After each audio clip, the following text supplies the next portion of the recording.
എന്നെക്കുറിച്ച്, എൻ്റെ ശരീരത്തിനെക്കുറിച്ച് സെക്ഷുവലൈസ് ചെയ്ത് വളരെ മോശപ്പെട്ട ഒരു രീതിയിൽ വൾഗറായിട്ട് ഒബ്ജക്ടിഫൈ ചെയ്ത് സംസാരിക്കുന്നതില് ഇയാളെ ഞാൻ ജേർണലിസ്റ്റ് എന്ന് പോലും വിളിക്കില്ല. ഇതല്ല ജേർണലിസം. ഹീറോയിൻ അല്ലേ, പോയി വണ്ണം കുറയ്ക്ക്. പുള്ളി ആരതൊക്കെ എന്നോട് പറയാൻ? ആര് ഇയാൾക്ക് ഇത്രയും അർഹത കൊടുക്കുന്നു? എന്ത് റൈറ്റ് ആണുള്ളത്? ഹീറോയിൻ ഇത്ര ഉയരും, പൊക്കവും ഫിറ്റും ആണല്ലോ, ഗൗരിക്ക് പൊക്കവും ഇല്ല, ഇത്രയും ബോഡി ടൈപ്പും ആണ്, അന്നത്തെ വെയിറ്റ് പറഞ്ഞത് ഇത്രയും, ഞാൻ സ്റ്റുപ്പിഡ് ക്വസ്റ്റ്യൻ ആണെന്ന് പറഞ്ഞതിൽ പറഞ്ഞു കൊടുക്കുക, ഇങ്ങനെയൊന്നും അല്ല സംസാരിക്കേണ്ടത്. അത് എന്നോട് പോലും അല്ല. പിന്നെ നിങ്ങളോടല്ലല്ലോ ചോദ്യം ചോദിച്ചത്, നിങ്ങളുടെ കോ ആക്ടറിനോടും ഡയറക്ടറിനോടല്ലേ, നിങ്ങൾ എന്തിനു റിയാക്ട് ചെയ്യുന്നു? ഞാൻ ശബ്ദം പോലും ഉയർത്തിയില്ല. അയാളായിരുന്നു അലച്ചോണ്ടിരിക്കുകയാണ്. എനിക്ക് 10 മൈക്ക് ഉണ്ടായിട്ടും എൻ്റെ ശബ്ദം എനിക്ക് തന്നെ കേൾക്കുന്നില്ല. ഇത്രയും ക്യാമറാസ് ഉണ്ടായിട്ട് ഇത്രത്തോളം വെർബലി അബ്യൂസ് ചെയ്തു. ക്യാമറകൾ ഇല്ലായിരുന്നെങ്കിൽ എന്നെ കയറി അയാൾ അടിച്ചേനെ. ഇപ്രാവശ്യം എനിക്കറിയാം, ഞാൻ അറ്റാക്ക് ചെയ്തില്ലെങ്കിൽ എന്നെ ഇവര് മാന്തി പറിച്ച് കൊന്നാലും കൊന്നേനെ എന്നുള്ളൊരു ഫീലിംഗ് വന്നു. എന്നിട്ട് അയാൾ എന്നോട് മാപ്പ് പറയാൻ പറഞ്ഞു, ക്ഷമ ചോദിക്കാൻ പറഞ്ഞു. എന്തിന്? ഞാൻ എന്ത് തെറ്റാണ് ചെയ്തത്? എന്റെ വെയിറ്റ് അറിയണം. വെയിറ്റ് അറിഞ്ഞിട്ട് അയാൾ എന്ത് ചെയ്യാം? How is it relevant? ഒരു ബേസിക് റെസ്പെക്ട് ഒരു ഹീറോനോട് എപ്പോഴെങ്കിലും ചോദിക്കുമോ ഈ ചോദ്യം? ഒരു ഹറാസ്മെന്റും ഒരു ബുള്ളിങ്ങും വേറെ ഒന്നും, ഇറ്റ് ഡസന്റ് മാറ്റർ. എന്നെ ഒരു ശരീരം മാത്രമായിട്ട് കണ്ട ഒരു സിറ്റുവേഷൻ ആയിരുന്നു അവിടെ കണ്ടത്. എന്നോട് മിണ്ടാതിരിക്കാനാ പറഞ്ഞത്. അതാണ് എനിക്ക് വേണ്ടി സംസാരിച്ചില്ലെങ്കിൽ എന്നെ ഒന്ന് സംസാരിക്കാൻ വിട്ടൂടെ? അവര് സേഫാണ് കളിച്ചത്. സ്വന്തം ടീം പോലും നിൽക്കാത്തൊരു സമയത്ത് ഞാൻ എന്തിനാ ഇവിടെ നിൽക്കണേ? ഞാൻ എന്തിനാ ഇവര് റെസ്പെക്ട് ചെയ്യണേ? ആരും നിൽക്കേണ്ടി വന്നില്ല. അവർക്ക് എന്നെ എൻ്റെ സപ്പോർട്ടിന് സംസാരിച്ചിരുന്നെങ്കിൽ ക്വസ്റ്റ്യൻ ഡയറക്ടറിനോടായിരുന്നു എന്തുകൊണ്ട് കാസ്റ്റ് ചെയ്തു. ഒരു ലൈനിൽ അത് അവിടെ നിന്നേനെ. നിങ്ങളോട് പിന്നെ ഡൊണാൾഡ് ട്രംപിന്റെയും ന്യൂസിന്റെയും കാര്യമൊന്നും ചോദിക്കാൻ പറ്റൂലല്ലോ, ഇതൊക്കെ ചോദിക്കാൻ പറ്റും. അതെന്താ, ഞങ്ങൾക്ക് എന്താ ബുദ്ധിയില്ലേ? താനാരത് ഡിസൈഡ് ചെയ്യാൻ? നിങ്ങളോട് അതൊന്നും ചോദിക്കാൻ പറ്റൂലെന്ന്. എനിക്കെന്താ കറണ്ട് അഫയർസ് അറിഞ്ഞൂടെ? ഞാൻ ജേർണലിസം പഠിച്ചൊരു ആളാണ്. ഇയാള് പറയണ 35 വർഷത്തെ ജേർണലിസം എക്സ്പീരിയൻസ്. ഇത് ജേർണലിസം അല്ല. അത് ആ ഫീൽഡിനോടും ആ കമ്മ്യൂണിറ്റിയോടും ഒരു ഡിസ്ഗ്രേസ് ആണ് അയാൾ ചെയ്യുന്നത്. ഇഞ്ചി മൈ മീൽ പാർട്ട്ണർ. നമുക്ക് ഇഷ്ടമില്ലാത്ത ഒരു പ്രശ്നത്തെക്കുറിച്ച് ഭയങ്കരമായിട്ട് വീഡിയോസ് വൈറലാവുകയും ഒരുപാട് സപ്പോർട്ട് കിട്ടുകയും ചെയ്തിട്ടുണ്ട്. നമ്മൾ ആ ഒരു ബൈറ്റ് മാത്രമാണ് കാണുന്നത്, പുറത്തു വന്ന ആ ഒരു ബൈറ്റ്. എന്താണ് ശരിക്കും ആ പ്രസ് മീറ്റിൽ സംഭവിച്ചത്? എന്താണ്? നമ്മളൊരു പടം ചെയ്യുന്നു, അതിന്റെ പ്രൊമോഷൻ ഒരു 10 ദിവസമായിട്ട് പോവാണ്. അപ്പോൾ കഴിഞ്ഞ ആഴ്ച ഒരു പ്രസ് മീറ്റ് ഉണ്ടായിരുന്നു. അന്ന് ഹീറോയിനോട് ഇങ്ങനെ പറയായിരുന്നു, ഹീറോയിനെ എടുത്ത് പൊക്കുന്നൊക്കെ ഉണ്ടല്ലോ, എന്തായിരുന്നു വെയിറ്റ്, അങ്ങനത്തെ ഒരു ജോക്കായിട്ടൊരു, അത് ജോക്ക് എന്ന് പറയാൻ പറ്റില്ല, അവരുടെ ഡിഫെൻസിൽ ഒരു തമാശയായിട്ട് പറഞ്ഞു പോയത്. അന്ന് ഞാൻ അയ്യേ, ഇങ്ങനെയും ആൾക്കാർ ഇപ്പോഴും ചോദിക്കുന്നുണ്ട് ഇത്ര ചോദ്യം എന്നുള്ളൊരു റിയാക്ഷൻ ഞാൻ പ്രോസസ്സ് ചെയ്തപ്പോഴത്തേക്കും അടുത്ത ടോപ്പിക്കിലോട്ട് പോയി. എല്ലാവരും അത് ചിരിച്ച് അങ്ങോട്ട് അങ്ങനെ പോയി. പക്ഷെ എനിക്ക് അന്ന് തൊട്ട് എൻ്റെ മനസ്സിൽ ഞാൻ അതിനെക്കുറിച്ച് സംസാരിക്കാത്തത് മോർ ദൻ ഫോർ മീ, നാളെ ഇനിയും ഇയാൾ ഇങ്ങനെ ഒരു ആക്ട്രസിനോട് സംസാരിക്കുമല്ലോ, ഇത് പറയാനുള്ളൊരു പവർ കിട്ടുമല്ലോ എന്ന് തോന്നുമ്പോൾ എനിക്ക് ഭയങ്കര ദേഷ്യമായിരുന്നു എന്നോട് തന്നെ. എനിക്ക് ആ പ്ലാറ്റ്ഫോമിൽ യൂസ് ചെയ്യാനും എൻ്റെ ഇതിൽ മൈക്ക് എൻ്റെ കയ്യിലുണ്ടാകും, ഞാൻ എന്തെങ്കിലും പറഞ്ഞേനെ, കൂടിപ്പോയേനെ ചിലപ്പോൾ, പക്ഷെ എന്തെങ്കിലും ഞാൻ പറഞ്ഞേനെ. പക്ഷെ ആ സമയത്ത് മേ ബി ഞാൻ മൈക്ക് എടുക്കണമായിരുന്നു. ഇത്രത്തോളം ഓവർ തിങ്കിങ് ഞാൻ ഗോ ത്രൂ ചെയ്യായിരുന്നു ഈ ഒരാഴ്ച. ആസ് എ വുമൻ, ഒരു സ്ത്രീ എന്ന നിലയ്ക്ക് ഐ ഷുഡ്, മറ്റ് സ്ത്രീകൾ ഇത് ഫേസ് ചെയ്യാൻ പാടില്ല എന്നുള്ളൊരു ഫീലിംഗ് ആയിരുന്നു മെയിനായിട്ട്. അത് തന്നെ ഒരു ഇന്റർവ്യൂവിൽ ചോദിച്ചപ്പോൾ എൻ്റെ ഉള്ള റിയാക്ഷൻ ഞാൻ പറഞ്ഞു, ആ ചോദ്യം വളരെ വെട്ടിത്തരമായിരുന്നു, അതങ്ങനെ തോന്നിയെന്ന് ഞാൻ പറഞ്ഞു. അതിൻ്റെ ഒരു ബാക്ക്ലാഷ് ആയിരുന്നു ഇന്നലത്തെ പ്രസ് മീറ്റിൽ. പ്രസ് മീറ്റ് തുടങ്ങി ഒരു 2 മിനിറ്റിന് മുമ്പ് തന്നെ ഇങ്ങേര് വന്ന് എന്നെ ടാർഗറ്റ് ചെയ്യാൻ തുടങ്ങി. ടാർഗറ്റ് ചെയ്യുക എന്ന് പറഞ്ഞാൽ, അതും ഇപ്രാവശ്യം എന്നോടല്ല, ഡയറക്ടറിനോട് പറയാം, എന്തുകൊണ്ട് ഗൗരിയെ കാസ്റ്റ് ചെയ്തു, ഹീറോയിൻ ഇത്ര ഉയരും, പൊക്കവും ഫിറ്റും ആണല്ലോ, ഗൗരിക്ക് പൊക്കവും ഇല്ല, ഇത്രയും ബോഡി ടൈപ്പും ആണ്, അന്നത്തെ വെയിറ്റ് പറഞ്ഞത് ഇത്രയും, ഞാൻ സ്റ്റുപ്പിഡ് ക്വസ്റ്റ്യൻ ആണെന്ന് പറഞ്ഞതിൽ പറഞ്ഞു കൊടുക്കുക, ഇങ്ങനെയൊന്നും അല്ല സംസാരിക്കേണ്ടത്. അത് എന്നോട് പോലും അല്ല. എന്നോട് സംസാരിക്കുന്നത് പുള്ളിയുടെ ലെവലിൽ നിന്ന് താഴേക്ക് വരുന്ന പോലത്തെ ഒരു ആറ്റിറ്റ്യൂഡാണ് എന്നെ ഭയങ്കരമായിട്ട്.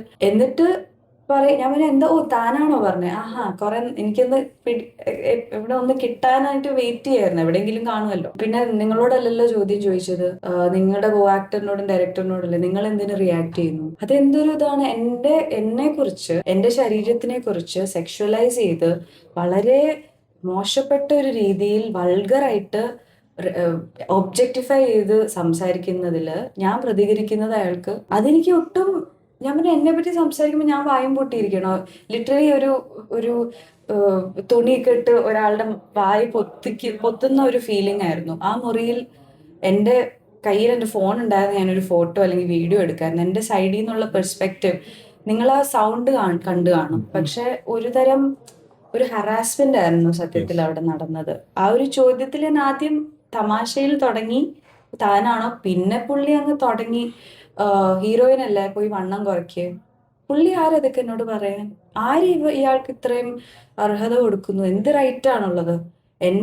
ഞാൻ എൻ്റെ ചോയ്സസും എൻ്റെ കരിയറിൽ എടുത്തിരിക്കുന്ന പെർഫോമൻസ് ഓറിയന്റഡ് ആയിട്ടുള്ള സ്ക്രിപ്റ്റ്സ് എടുക്കുന്നതും എല്ലാം അത് ആയിരിക്കും ഡയറക്ടേഴ്സിനെ അപ്രോച്ച് ചെയ്യുന്നത്. ഡയറക്ടേഴ്സ് എന്നോട് പറഞ്ഞിട്ടുണ്ട് അവർ ഈ പടത്തിന് ഇങ്ങനത്തെ ഇതിന് അതിന് ഞാൻ വണ്ണം കുറച്ചിട്ടുമുണ്ട്, ചിലതിന് കുറച്ച് കൂട്ടേണ്ടിയും വരും. അതിനനുസരിച്ചുള്ള ഫിസിക്കൽ ട്രാൻസ്ഫോർമേഷൻ ഞാൻ മാത്രമല്ല എല്ലാ ആക്ടേഴ്സും ചെയ്യാറുള്ളൂ. ഈ പ്രസ്സിലുള്ള ഇയാളെ ഞാൻ ജേർണലിസ്റ്റ് എന്ന് പോലും വിളിക്കില്ല. ഇതല്ല ജേർണലിസം. നിങ്ങൾ ആരാ സ്റ്റുപ്പിഡ് ക്വസ്റ്റ്യൻ എന്ന് പറയാൻ? അവന് തന്നോട് തന്നെ ഞാൻ പറയാം സ്റ്റുപ്പിഡ് ക്വസ്റ്റ്യൻ തന്നെയാണ്. അത് അയാളുടെ ഈഗോ, ഒരു മെയിൽ ഈഗോ. ഒരു പുരുഷൻ എന്ന നിലയിൽ എങ്ങനെ ഒരു സ്ത്രീ എന്നോട് ശബ്ദം ഉയർത്തി? ഞാൻ ശബ്ദം പോലും ഉയർത്തിയില്ല. അയാളായിരുന്നു അലച്ചോണ്ടിരിക്കുകയാണ്. എനിക്ക് 10 മൈക്ക് ഉണ്ടായിട്ടും എൻ്റെ ശബ്ദം എനിക്ക് തന്നെ കേൾക്കുന്നില്ല. അത്രയും ഒരു ഞാൻ മാത്രമായിരുന്നു ആ ഒരു സ്ത്രീ ആ മുറിയിൽ. ഒരു 50-60 പേര് ഇതുപോലെ അതൊരു 1 മിനിറ്റോ 2 മിനിറ്റോ അല്ല, ഒരു 10-12 മിനിറ്റോളം ഇങ്ങനെ അറ്റാക്ക് ചെയ്ത് ഞാൻ പറയുന്നുണ്ട്. അവര് സംസാരിച്ചപ്പോൾ എന്നെ ഇന്ററപ്റ്റ് ചെയ്യില്ല. ഞാനൊന്ന് സംസാരിച്ചോട്ടെ ഞാൻ കെഞ്ചുമായിരുന്നു. എന്നിട്ട് പോലും ഒരു സ്ത്രീ എന്ന നിലയ്ക്ക് നിങ്ങൾക്കൊരു ഒപ്പീനിയൻ ഇല്ല എന്നുള്ളൊരു സ്ഥാപീകരണമായിരുന്നു അവിടെ നടന്നത്. അതാണ് എനിക്ക് ആദ്യത്തെ 5 മിനിറ്റ് ഞാൻ പറഞ്ഞു അയ്യേ ഇതെന്താണ്.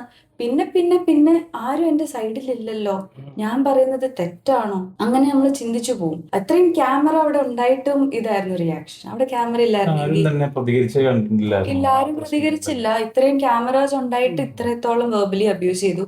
ക്യാമറകൾ ഇല്ലായിരുന്നെങ്കിൽ എന്നെ കയറി അയാൾ അടിക്കുമായിരുന്നു. എൻ്റെ safety, I didn't feel safe. ഞാനൊരു ആക്ട്രസ് ആണ്, ഞാൻ പ്രിവിലേജ്ഡ് ആണ്. ഞാൻ ഇത്രയും എപ്പോഴും ഒരു ഹയർ എന്താ പറയാ, നമ്മുടെ വേറൊന്നും കൊണ്ടല്ല, ഒരു നോർമൽ വർക്കിംഗ് വുമൻ ആ മുറിയിൽ ഉണ്ടായിരുന്നെങ്കിലും എനിക്കാണ് സ്പെഷ്യൽ ട്രീറ്റ്മെന്റ്. ആ സിനിമയിലെ ലീഡാണ് ഞാൻ.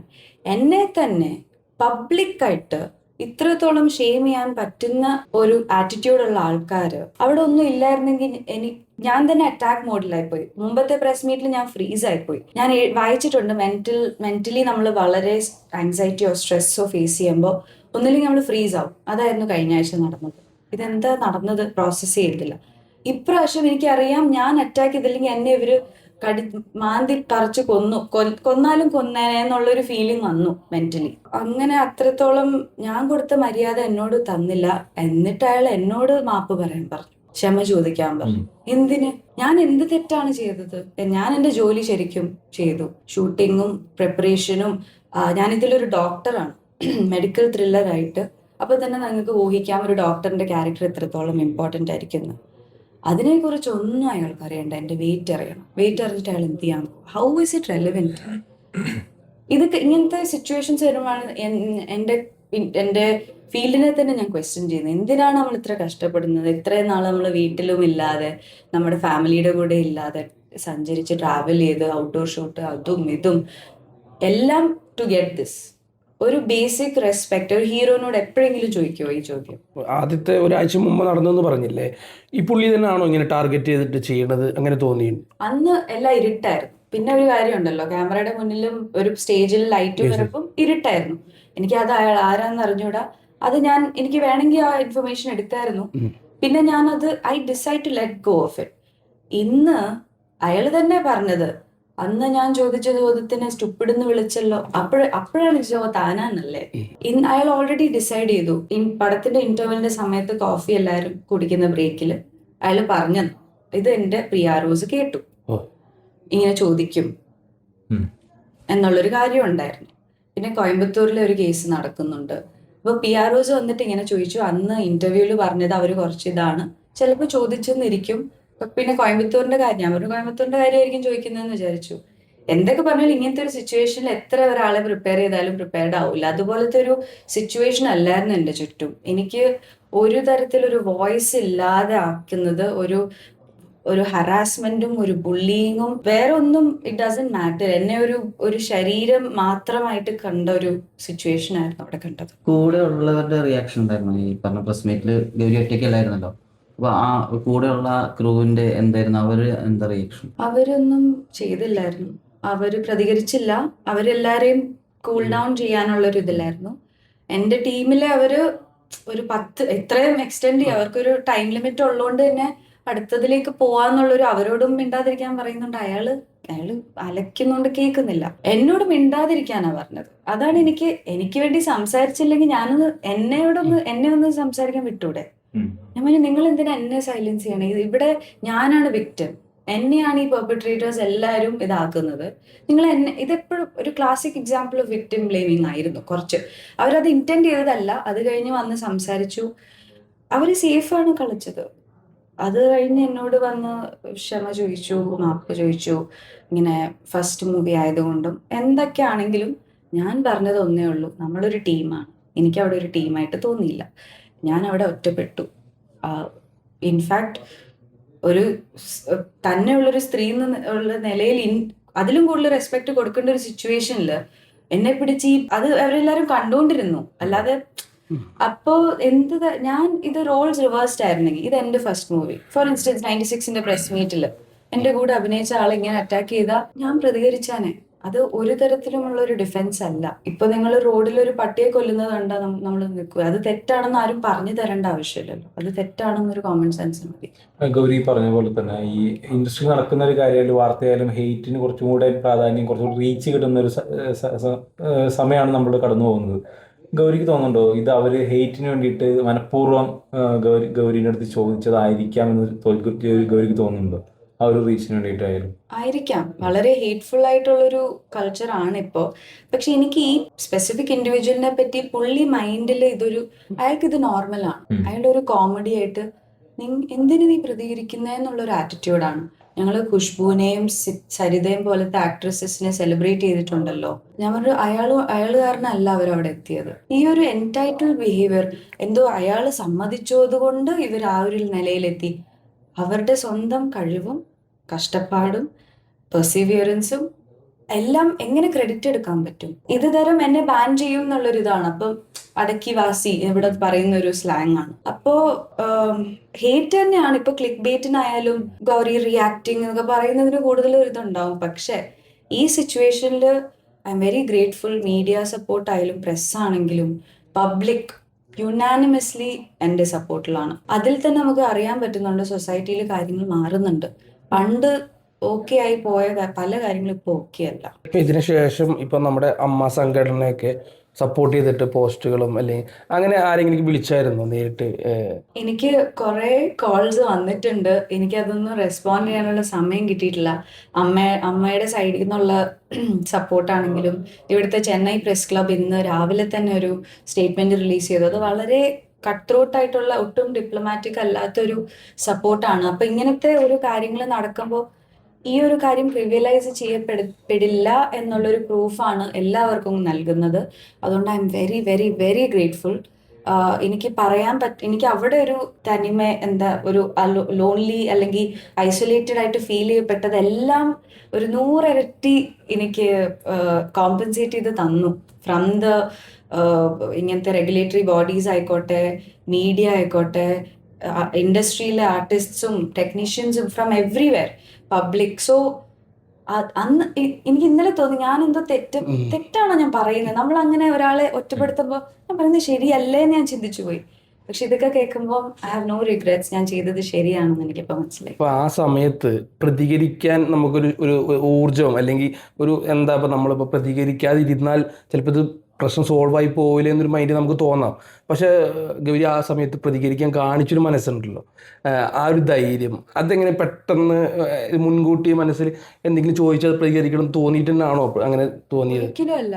എനിക്ക് ഇതൊരു വലിയ ടോപ്പിക്കായി മാറുന്നു ഒന്നും ഞാൻ വിചാരിച്ചില്ല. അതൊരു സത്യം പറയട്ടെ, എനിക്ക് ദേഷ്യം വന്നാൽ പെട്ടെന്ന് കരയുന്ന ഒരാളാണ് ഞാൻ. എനിക്ക് തന്നെ മനസ്സിലാവില്ല ഞാൻ എന്താ പറയുന്നത്. അത്രയും ഞാൻ സ്റ്റാമർ ചെയ്യുന്ന ഒരാളാണ്.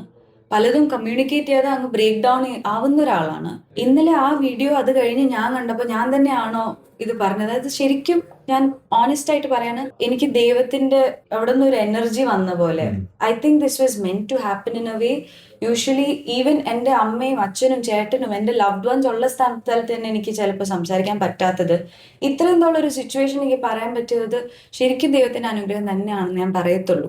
ബിക്കോസ് എവിടെ നിന്നോ, എന്നിട്ടും അത് 10-12 മിനിറ്റ് കഴിഞ്ഞിട്ട് ഞാനൊന്ന് നിർത്തി, എനിക്ക് അവിടെ നിന്ന് ഇറങ്ങിപ്പോവാൻ തോന്നി. സത്യം പറഞ്ഞാൽ ഇത്രയും എന്നെ ഡിസ്റെസ്പെക്ട് ചെയ്ത് ഒബ്ജക്ടിഫൈ ചെയ്ത് ആരും എൻ്റെ കൂടെ ഇല്ലാത്തൊരു സമയത്ത്, സ്വന്തം ടീം പോലും നിൽക്കാത്തൊരു സമയത്ത് ഞാൻ എന്തിനാ ഇവിടെ നിൽക്കണേ, ഞാൻ എന്തിനാ ഇവരെ റെസ്പെക്ട് ചെയ്യണേ. പക്ഷെ അത് കഴിഞ്ഞിട്ടുള്ള ഡ്യൂറേഷനും അവരെല്ലാരും ഇങ്ങനെ സൂം ചെയ്യാറ്, ഞാൻ കരയുമോ, ഞാനിപ്പൊ കരയും എന്നുള്ളൊരു ഇതില്. പക്ഷെ ആ സമയത്താണെങ്കിലും നോട്ടീസ് ചെയ്താൽ എൻ്റെ കണ്ണിങ്ങനെ നിറഞ്ഞു കഴിഞ്ഞ് ഞാൻ വെള്ളം കുടിക്കും. അത് വേറെ ഏത് ദിവസത്തിലാണെങ്കിലും എനിക്ക് പറ്റില്ല. എനിക്ക് ശരിക്കും തോന്നുന്നു there was an external force that came over me. അത് ഐ എം വെരി ഗ്രേറ്റ്ഫുൾ. എനിക്കെന്തോ എനിക്ക് ആ സ്ട്രെങ്ത് തന്നു. അതുകൊണ്ട് തന്നെ എല്ലാ സ്ത്രീകളോടും ഞാൻ പറയാണ്, നിങ്ങൾ ഒരിക്കലും വിചാരിക്കരുത് ദാറ്റ് യു ഡോണ്ട് ഹാവ്. ഞാൻ ചെയ്തത് അത്രയും ബോൾഡോ ഒന്നുമല്ല, ഇത് എല്ലാവർക്കും പറ്റും. ഞാൻ കഴിഞ്ഞ ആഴ്ച എനിക്ക് ചെയ്യാൻ പറ്റിയില്ല, അത് തെറ്റെന്ന് ഒരിക്കലും ഞാൻ പറയില്ല. നമ്മുടെ ഒരു മെന്റൽ സ്റ്റേറ്റ് അനുസരിച്ചിരിക്കും. അന്ന് എനിക്ക് പറ്റിയില്ല, അതെന്നെ എഫക്ട് ചെയ്തു. ഇന്ന് എനിക്ക് എവിടെ നിന്നോ ആ എനർജി, ആരും നിൽക്കേണ്ടി വന്നില്ല. അവർക്ക് എന്നെ എൻ്റെ സപ്പോർട്ടിന് സംസാരിച്ചിരുന്നെങ്കിൽ ക്വസ്റ്റ്യൻ ഡയറക്ടറിനോടായിരുന്നു എന്തുകൊണ്ട് കാസ്റ്റ് ചെയ്തു, ഒരു ലൈനിൽ അത് അവിടെ നിന്നേനെ. പക്ഷെ ഇത്രത്തോളം അത് ഡാർക്ക് നാസ്റ്റി ആക്കിയതും, പക്ഷെ I manage to do it. ഇപ്പൊ എല്ലാവരും പറയുന്നത് ഇത്ര കമ്പോസ്ഡ് ആയിട്ട്, ഇത്ര ഡിഗ്നിഫൈഡ് ആയിട്ട് ഗൗരി നിന്നത്, അതൊന്നും എനിക്ക് പോലും മനസ്സിലാവുന്നില്ല. So this is to say, ഒരു സ്ത്രീയും, അല്ലെങ്കിൽ സ്ത്രീ മാത്രമല്ല, ആരും ഒരു അപ്പിയറൻസ് അനുസരിച്ചോ നിങ്ങളുടെ ഫിസിക്കൽ ഔട്ട്ലുക്ക് അനുസരിച്ചോ എന്തെങ്കിലും പറഞ്ഞാൽ നിങ്ങൾ അപ്പൊ തന്നെ പറയണം, എന്തുവാടെ ഇതൊക്കെ പഴഞ്ചൻ സംസാരമല്ലേ എന്ന് പറയാൻ ഒരു തരത്തിലും ഒഫെൻസീവോ ഒന്നുമല്ല. ആൻഡ് എസ്പെഷ്യലി സ്ത്രീകൾക്ക് എൻ്റെ ഇൻഡസ്ട്രിയിലുള്ളവര് എപ്പോഴും ഇതുണ്ട്. അത് ഞാൻ പറയുന്നത് യു വിൽ ഫൈൻഡ് ഇറ്റ്. ഇന്നലെ ഞാൻ കണ്ടെത്തിയ പോലെ തന്നെ നിങ്ങളും കണ്ടെത്തും. പിന്നെ ഒരു കാര്യം കൂടെ പറയാനുള്ളത്, ഇടയ്ക്ക് അയാള്, ഇത് ഞാൻ കേട്ടില്ല ഇന്നലെ വീഡിയോയിലും, എൻ്റെ ഒരു ഫ്രണ്ട് പറഞ്ഞതാണ്. നിങ്ങളോട് പിന്നെ ഡൊണാൾഡ് ട്രംപിന്റെയും ന്യൂസിന്റെയും കാര്യമൊന്നും ചോദിക്കാൻ പറ്റൂലല്ലോ, ഇതൊക്കെ ചോദിക്കാൻ പറ്റൂ. അതെന്തുകൊണ്ടാണ് എനിക്ക് ഇന്നത്തെ ഒരു കാലഘട്ടത്തിൽ ഈ നായികമാരെ ക്യൂട്ട്നെസ് മാത്രം ഉൾക്കൊള്ളിച്ച് നിർത്താൻ പലർക്കും തോന്നുന്നുണ്ടോ ഇപ്പോഴും ഈ ഒരു കാലഘട്ടത്തിൽ? അല്ല, അതെന്താ, ഞങ്ങൾക്ക് എന്താ ബുദ്ധിയില്ലേ? പലപ്പോഴും അവരെക്കാളും ഒക്കെ കൂടുതൽ ബുദ്ധിയുള്ള ആൾക്കാരുണ്ട്, കുറെ സ്ത്രീകളുണ്ട്. അതെന്തുകൊണ്ടാ ഞങ്ങള് ഡ്രസ്സും മേക്കപ്പും ചെരുപ്പും ബാഗും ഇതൊക്കെ മാത്രമേ ഉള്ളൂ ഞങ്ങളുടെ? Women are the biggest multi taskers ever. ഒരു വർക്ക് ലൈഫ് ബാലൻസ്, ഇപ്പോഴത്തെ ഹയർ പൊസിഷൻസിൽ, പവർ പൊസിഷൻസിലുള്ള woman who have babies, who have a family life, ഇതെല്ലാം ചെയ്യാൻ പറ്റുന്ന ഒരു സ്ത്രീയെ, അല്ലെങ്കിൽ പൊട്ടൻഷ്യൽ ഉള്ളൊരു സ്ത്രീയെ താനാരത് ഡിസൈഡ് ചെയ്യാൻ? നിങ്ങളോട് അതൊന്നും ചോദിക്കാൻ പറ്റൂലെന്ന്. എനിക്കെന്താ കറണ്ട് അഫയർസ് അറിഞ്ഞൂടെ? ഞാൻ ജേർണലിസം പഠിച്ചൊരു ആളാണ്. എനിക്ക് ജേർണലിസ്റ്റ് ആവണം എന്ന് ആഗ്രഹിച്ച് വന്നതായിരുന്നു. അപ്പോഴാണ് എനിക്ക് സിനിമ വന്നത്. ഇയാള് പറയണ 35 വർഷത്തെ ജേർണലിസം എക്സ്പീരിയൻസ്, ഇത് ജേർണലിസം അല്ല. അത് ആ ഫീൽഡിനോടും ആ കമ്മ്യൂണിറ്റിയോടും ഒരു ഡിസ്ഗ്രേസ് ആണ് അയാൾ ചെയ്യുന്നത്. എല്ലാവിധ സപ്പോർട്ടുകളും ഞങ്ങളിപ്പോ കേരളത്തിൽ നിന്ന് വരാണ്. അത് നിങ്ങളെ പരിചയമുള്ള കുറെ, നമുക്ക് ആ പ്രസ് മീറ്റ് കണ്ടപ്പോ ഇപ്പോൾ തന്നെ നമുക്ക് ഭയങ്കര ആരും ഗൗരിയുടെ കൂടെ നിൽക്കാത്തൊരു അവസ്ഥ മീഡിയയിലായാലും വരുന്നു. പക്ഷെ തമിഴ് മീഡിയാസ് മാത്രമാണ് ഈ കണ്ടന്റ് കാണുന്നുള്ളൂ. ഇപ്പൊ മനോരമയിൽ ഏഷ്യാനിൽ വന്നെങ്കിൽ പോലും യഥാർത്ഥത്തിൽ അത് ജനങ്ങളിലേക്ക് എത്തിക്കണം എന്നുള്ളൊരു കാര്യം ഉണ്ടായിരുന്നു. അതെ, ഇത് നമ്മുടെ സിനിമ ഇപ്പോഴും അതാണ് ഇവിടുത്തെ ഇത്. പക്ഷെ ഇത്രയും ഒരു സന്തോഷം നിറഞ്ഞൊരു സമയത്ത് ഇത് നടക്കേണ്ടി വന്നല്ലോ. ബട്ട് ഐ തിങ്ക് ഞാൻ എനിക്ക് തന്നെ ഒരു ഫേവർ ചെയ്തിരിക്കുകയാണ്. ബിക്കോസ് അറ്റ്ലീസ്റ്റ് ഇത് കണ്ടിട്ട് ഒരു വലിയ ക്രൗഡ് ഉണ്ടാവും, you can mess with her എന്നുള്ളൊരു ഒപ്പീനിയൻ വന്നു കാണും. അത് എനിക്ക് തോന്നുന്നു അത് എൻ്റെ നല്ലതിനുമാണ്. ഇത് കണ്ട് 1-2 സ്ത്രീകൾക്കെങ്കിലും ഒരു കോൺഫിഡൻസ്, ഞാൻ ഇപ്പോഴും പറയാണ്, നിങ്ങൾക്ക് എല്ലാവർക്കും പറ്റും. ഞാൻ ചെയ്തത് വലിയ ബോൾഡും അതൊന്നും അല്ല. You will find the strength. അത് നിങ്ങൾ ചിന്തിക്കണം, നിങ്ങൾ നിങ്ങളുടെ വഴിയിൽ പറയൂ. അല്ലാതെ ഞാനിപ്പോൾ ചെയ്തത് അഗ്രസീവായിട്ട് തോന്നാം അല്ലെങ്കിൽ. പക്ഷെ ഒരു ടിപ്പ്, ചെറിയൊരു ടിപ്പ് ഞാൻ ആലോചിച്ചപ്പോൾ, ഇപ്പോൾ ഒരു സ്റ്റുപ്പിഡ് ക്വസ്റ്റ്യൻ നിങ്ങൾക്ക് ഫേസ് ചെയ്യുകയാണെങ്കിൽ ചേട്ടൻ എന്താ പറഞ്ഞേ എന്ന് ചോദിച്ചാൽ മതി. അവർ പലപ്പോഴും അത് റിപ്പീറ്റ് ചെയ്യൂല. അത് അത്രയും മണ്ടത്തരായിരിക്കും. എൻ്റെ സിറ്റുവേഷനിലെ കേസ് വേറെ, അയാൾ 10-12 മിനിറ്റ് അത് ഡിഫെൻഡ് ചെയ്തു. അങ്ങനത്തെയും കാര്യങ്ങളുണ്ടാവും. പക്ഷേ do it in your way, stand up for yourself. ഇത് നോർമലൈസ് ചെയ്യാൻ പാടില്ല. ഇൻഫാക്ട് ഞാൻ സ്പീക്കപ്പ് ചെയ്ത പോലെ അതാവണം നോർമൽ ആവേണ്ടത്. Stop normalising body shaming, normalise speaking up. ഇഞ്ചി മൈ മീൽ പാർട്ട്ണർ.